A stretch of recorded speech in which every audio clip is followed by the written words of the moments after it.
This is quarterback. I have a situation. Somebody tried to kill me.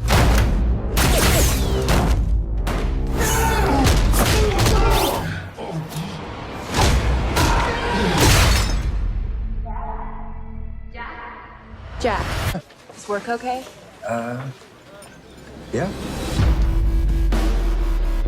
You know, you sold this as an office job. Why don't you sit down? Now talk me through your very scary scenario. Keep in mind, I don't have your PhD. Tokyo, London, the United States. It's gonna be a wipeout. We'll never see it coming. You're not just an analyst anymore. You're operational now. Jack? I have to go to Moscow. Why don't you want me to come? Because I'm gonna be working the whole time. They play rough over there, Jack. Victor Cherevin is unpredictable. You Americans like to think of yourselves as direct. Perhaps you are just rude. Perhaps you're just touchy. Jack, you got another problem. What are you doing here? You lied to me for 3 years. Somebody Come on, of course not. Can we have a minute, please? No. This is geopolitics, not couples therapy. Partnerships are delicate, Mr. Ryan. Sometimes they end violently. What the hell is going on here?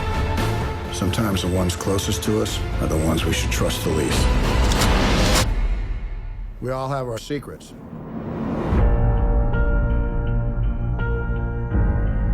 You think this is game, Jack? They will bring us to our knees without even firing a shot. There's a very real scenario here where we don't get out of this alive. We are compromised. If you find the truth, will you believe it?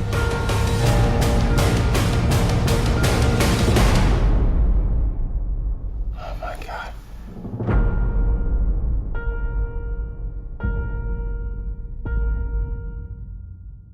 So, assuming that I can accept the fact that the CIA would make an analyst an operative, just like that, with no extra training, this looks like a fun ride.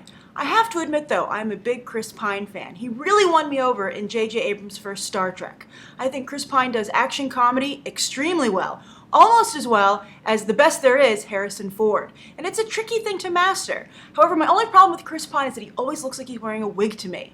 But anyway, so this movie kind of wins me, this trailer wins me over for Chris Pine alone. However, then they add Kevin Costner to the mix, and I'm also a big Kevin Costner fan.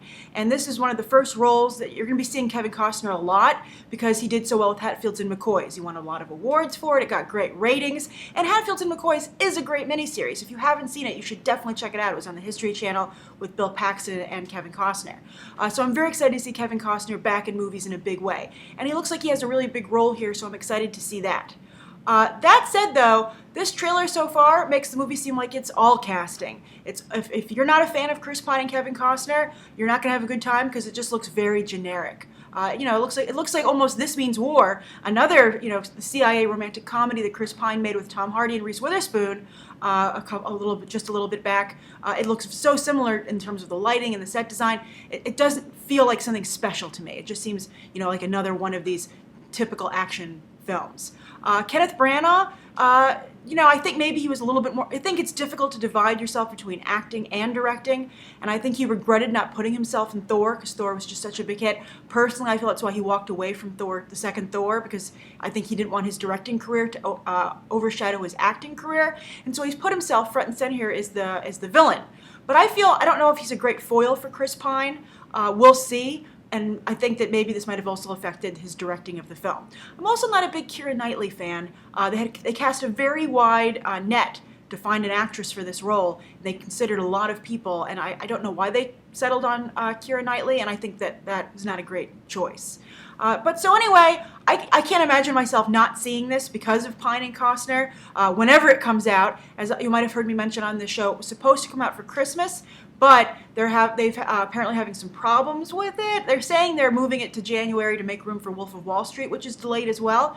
But the rumor is this movie has problems and really can't be a Christmas release. It can't be competitive in that market. So what do you think? Can you see why they're moving Jack Ryan? Are you as big a Chris Pine and Kevin Costner fan as I am? And how does the movie look to you? Does it look generic? Or do you think it looks like a great new start for the Jack Ryan franchise?